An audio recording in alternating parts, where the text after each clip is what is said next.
नमस्कार, मैं डॉक्टर प्रिया milk Shivalik hospital से। आज हम बात करेंगे 5वें महीने की जो रंगीन सोनोग्राफी होती है उसके बारे में। अब ये जो एनोमली स्कैन जिसको अपन कहते हैं, कितनी ज़रूरी है, इसका इम्पोर्टेंस बताना मुझे ऐसा लगता है कि इतना ज़रूरी है कि आज मैं ये वीडियो बना रही हूँ। क्योंकि जो ओपीडी में मैं देखती हूँ पेशेंट्स को, जब हम कहते हैं, इवन मैं हर पहली विजिट पे ही पेशेंट को कह देती हूँ कि 5 महीने पूरे होते ही रंगीन सोनोग्राफी करानी है। लेकिन शायद इसका इम्पोर्टेंस लोगों को इतना कम पता है कि वो एकदम इसको हल्के में लेते हैं। कई बार कहते हैं कि 7वें में करा लेंगे, कई बार लेट आते हैं तो कहते हैं कि टाइम नहीं मिला, घर में कुछ काम आ गया था। फिर कई बार कहते हैं कि इतना क्या ज़रूरी है मैडम, इतनी महंगी होती है, आप तो सिंपल वाली सस्ती वाली सोनोग्राफी कर दो। अरे ये जो सोनोग्राफी है, इस सोनोग्राफी से अपने को पता चलता है कि बच्चे में कोई खोट तो नहीं है, जो भी कोई उसका अंग है वो पूरी तरह बना है या नहीं बना है। आज तो आपके घर में काम आ गया, लेकिन कल को अगर आपके कोई अपंग बच्चा पैदा होता है तो उसको जो आप पालेंगे पूरी जिंदगी भर, वो जो त्रास आपको होगा और उस बच्चे को होगा, वो आपके आज के उस टाइम से बहुत ज़्यादा इम्पोर्टेंट चीज़ होगी। तो प्लीज़ इस सोनोग्राफी का इम्पोर्टेंस महत्व समझिए और जैसा डॉक्टर कहते हैं, जब कहते हैं तब उसको कराइए। चाहे आपको कुछ भी छोड़ के आना पड़े, आपको इसके लिए टाइम निकालना बहुत बहुत ज़रूरी है। फिर जो ओल्ड एज लेडीज़ होती है वो कहती है हमारे ज़माने में तो कोई ऐसी सोनोग्राफी नहीं होती थी, हमने तो इतने इतने बच्चे पैदा कर लिए। हाँ, तो उस ज़माने में अपंग बच्चे पैदा होते थे। कई बच्चे जिसे अपन एनेन्केफेली बोलते हैं, जिसमें सिर नहीं होता है, उन बच्चों को किसी को देवता का नाम दिया जाता था, किसी को राक्षस का नाम दिया जाता था। कई बच्चे पैदा होते ही ख़त्म हो जाते थे क्योंकि उसमें हार्ट की बीमारी हुआ करती थी। तो इसलिए ये सोनोग्राफी आज है, तो इनसे काफ़ी सारी दिक्कतें अपने को पहले ही पता चलती हैं और अपन उसको टाइम से पहले टर्मिनेट कर सकते हैं। अब ये सोनोग्राफी क्या होती है? इस सोनोग्राफी में अपने को ये पता चलता है कि बच्चे में कोई खराबी तो नहीं है, बच्चे के पूरे अंग बन गए हैं, पूरे अंग सही तरीके से बने हैं या नहीं बने हैं। इन सब के लिए सोनोग्राफी की जाती है। अब ये सोनोग्राफी कब की जाती है? जैसा कि मैंने बताया, 5 महीने पूरे होते ही 19 से 20 हफ्ते के बीच में ये सोनोग्राफी की जाती है।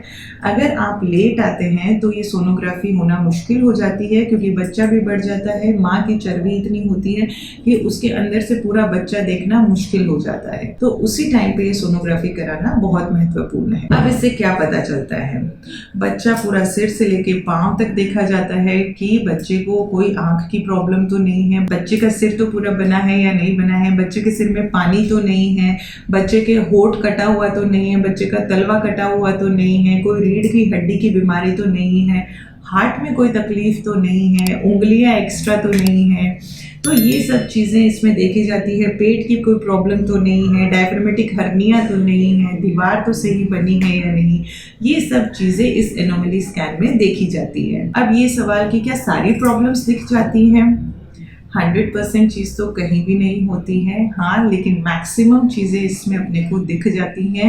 लेकिन जो सबसे कम चीज़ें अपने को दिखती है वो होती है हार्ट की, क्योंकि हार्ट एक ऐसा ऑर्गन है जिसका बनना और फंक्शन करना दोनों चीज़ें अलग होती हैं। बच्चे के हार्ट के भी एक अलग सोनोग्राफी होती है जिसको अपन बोलते हैं फीटल इको, वो 24 वीक्स के आसपास की जाती है। तो इसमें जो पॉइंट्स आपको ध्यान में रखने हैं कि पहली बात तो आप अपॉइंटमेंट लेके जाइए, क्योंकि इस सोनोग्राफी में बहुत टाइम लगता है, बच्चा पूरा अंदर से देखना पड़ता है। कई बार बच्चा आपका जिद्दी है, घूमता नहीं है, पीठ के बल, पेट के बल, हर तरफ से अपने को बच्चे को देखने की ज़रूरत होती है।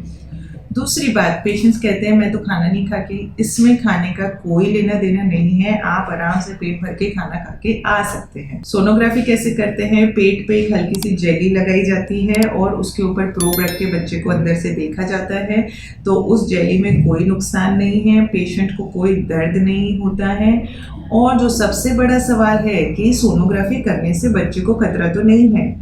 जी नहीं है। सोनोग्राफी बनी ही बच्चे के लिए है। जब जो सबसे सेफ चीज़ होती है बच्चे के लिए वो अल्ट्रासोनोग्राफी ही होती है।